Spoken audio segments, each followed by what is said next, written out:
Hi, it's Fred again, and I'm back in the Old Parish Churchyard in Irvine. Well, as I record this, it's nearly Halloween, and I'm in a graveyard, so my thoughts for this video were drawn to the spooky and macabre. My first thoughts were of the churchyard's connections to Robert Burns, who lived in the town, and has friends buried in the churchyard. But after consideration, I decided that I would go for someone equally as famous, but not as often connected with Irvine, Edgar Allan Poe. Edgar Poe was born in 1809 in Boston, Massachusetts, to a pair of actors, Elizabeth and David Poe.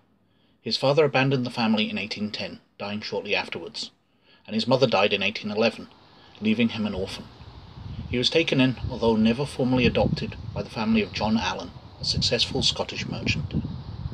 The Allan family had Poe baptised as Edgar Allan Poe in 1812, and moved to Britain in 1815, where Poe attended the grammar school in Irvine for 2 years before rejoining the family in London.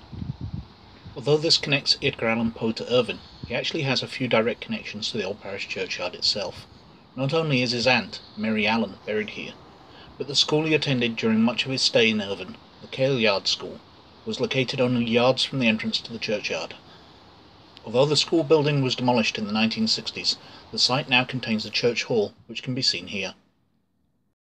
Edgar Allan Poe went on to write such Gothic classics as The Raven, The Telltale Heart, The Purloined Letter, The Masque of the Red Death, The Fall of the House of Usher, and the currently topical The Cask of Amontillado. However, his own life makes an equally interesting tale. After the family returned to America in 1820, Poe had a varied life, enlisting in the military, purposefully getting himself thrown out of West Point, marrying his 13-year-old cousin, all while publishing poems and stories which would serve as influences for generations to come in genres as diverse as humour, satire, horror and science fiction. Even his death is interesting, with the cause still being a mystery, and a rival becoming his literary executor and trying to destroy his reputation by depicting him as a depraved, drunken, drug-addled madman and publishing fake letters to prove it. This, however, only increased Poe's mystique, as readers were thrilled to read the works of such an evil man. The connection with Edgar Allan Poe is just one of the many reasons that the Old Parish Churchyard is so historically important, so please support our efforts to document and take the churchyard online.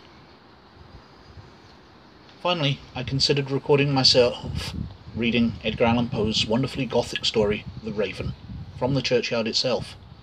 However, there are plenty of examples of this story being read by wonderful actors such as James Earl Jones, Christopher Lee and Vincent Price, and your time would be better spent listening to one of those. So search out one of those readings, and as always, many thanks for watching.